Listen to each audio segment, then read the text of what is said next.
আসসালামু আলাইকুম প্রাণপ্রিয় বন্ধু ও বান্ধবীগণ, কেমন আছে সবাই?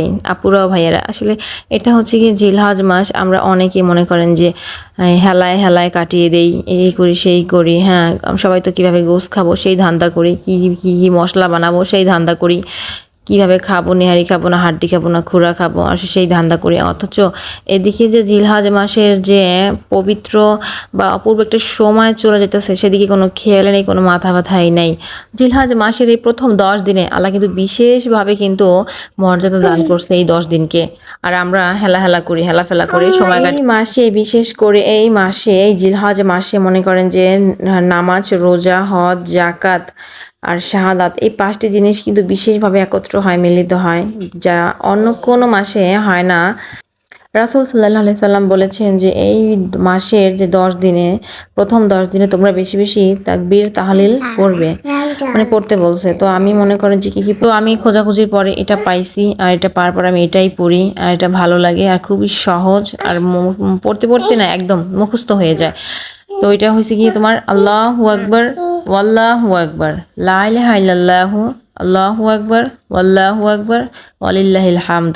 হ্যাঁ, এই 5টা শব্দ। তো এটা পড়তে পড়তে না মুখস্থ হয়ে যায়, মন ভালো লাগে, কেমন যেন মনে একটা শান্তি শান্তি ফিল আসে, বুঝছো? শান্তি শান্তি ফিল আসে। তো এটা এই জন্য পড়ি।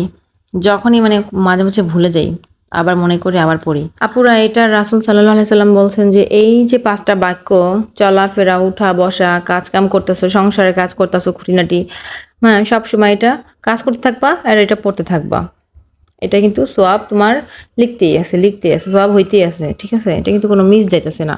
অনেক দিনদার আপুরা আছে যারা কিনা আল্লাহর ইবাদতে সারাক্ষণ মগ্ন থাকে। আমি জানি না তাদের রুটিনটা কেমন।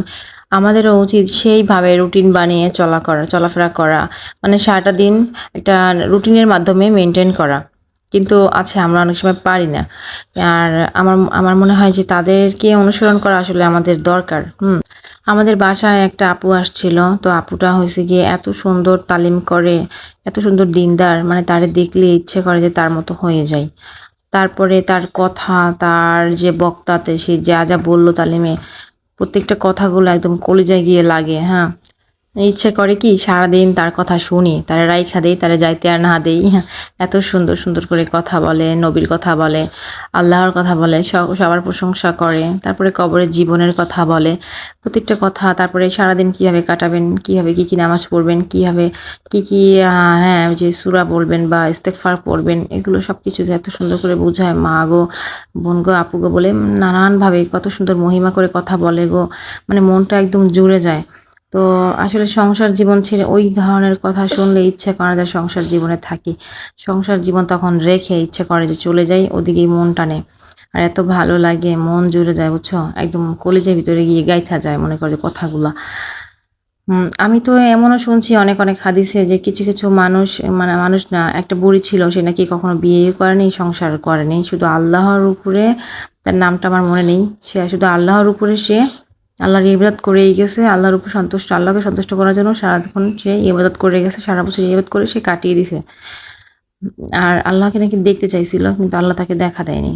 আচ্ছা মুসলিম আপুরা, একটা জিনিস কি খেয়াল করে দেখছেন একবারও যে আল্লাহ আমাদেরকে কত সুন্দর সুন্দর সুযোগ দেয়, ছাড় দেয়, বা কত সুন্দর সুন্দর ডিটেলসে বলে দেয়। হ্যাঁ, বইয়ের মাধ্যমে বা নবী রাসূলের মাধ্যমে কিন্তু বলে দিছে যে এই যে কোরবানি আসার আগে জিলহজ মাসের এই 10 দিনে কিন্তু এই আমলগুলো করবা, তারপরে রমজান মাসে কিন্তু এই আমলগুলো করবা। আমলগুলো করলে কি হয় যে আমরা কিন্তু খুব অল্পতেই আল্লাহ সন্তুষ্ট লাভ করতে পারি। তারপরে হলো গিয়ে অনেকগুলো কিন্তু আমাদের গুনাহ মাফ হয়, আবার আমাদের দোয়াও কিন্তু কবুল হয়, আলহামদুলিল্লাহ।